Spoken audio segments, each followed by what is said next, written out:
많은 사람들이 하루를 커피로 시작합니다. 아침에 일어나자마자 커피 한 잔, 식사 후에도 커피 한 잔. 전 세계적으로 하루에 약 20억 잔 이상의 커피가 소비된다는 통계도 있습니다.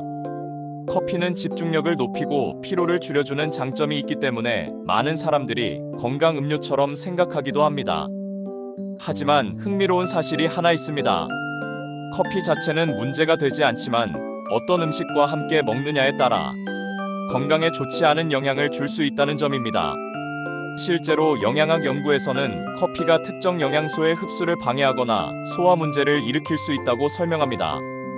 예를 들어 1983년 미국 영양학 연구에서는 식사와 함께 커피를 마셨을 때 철분 흡수율이 크게 감소한다는 결과가 보고되었습니다. 이 연구에서는 커피 한 잔이 철분 흡수를 약 39% 감소시키는 것으로 나타났습니다. 커피에 들어있는 폴리페놀과 탄닌 성분이 철분과 결합해 체내 흡수를 방해하기 때문입니다.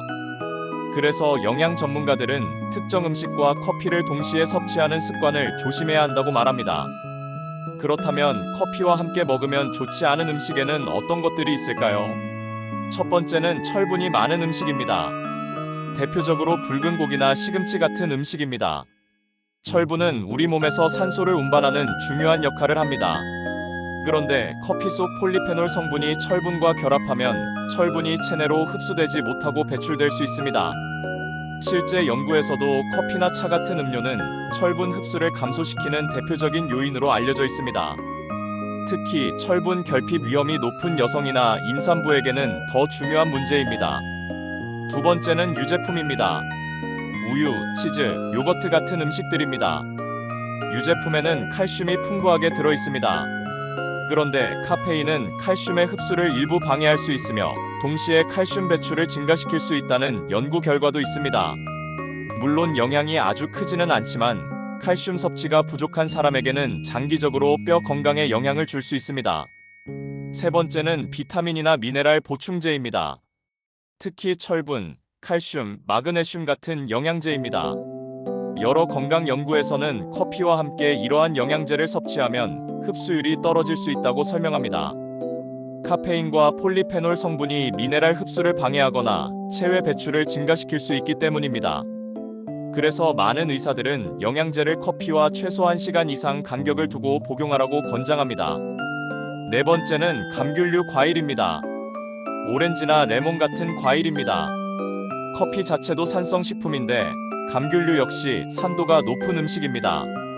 두 가지를 동시에 섭취하면 위산 분비가 과도해져 속쓰림이나 위장 불편을 유발할 수 있습니다.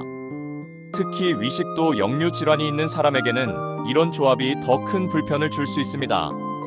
다섯 번째는 기름진 음식입니다. 예를 들어 튀긴 음식이나 패스트푸드입니다.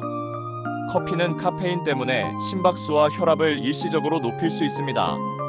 여기에 기름진 음식까지 함께 섭취하면 심혈관 부담이 커질 수 있다는 연구들이 있습니다. 특히 고지방 식단과 카페인 섭취가 함께 증가하면 콜레스테롤 관리 측면에서도 좋지 않은 영향을 줄 수 있습니다.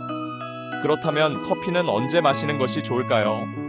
많은 영양 전문가들은 식사 직후가 아니라 식사 후 최소 1시간 정도 지나서 마시는 것을 추천합니다. 이렇게 하면 영양소 흡수를 방해할 가능성을 줄일 수 있습니다. 실제로 여러 건강 연구에서도 커피를 식사와 분리해 섭취하는 것이 좋다고 설명합니다. 여기서 중요한 점이 있습니다. 커피 자체가 나쁜 음식이라는 의미는 아닙니다. 커피는 항산화 물질이 풍부하고 집중력을 높이는 장점도 있습니다.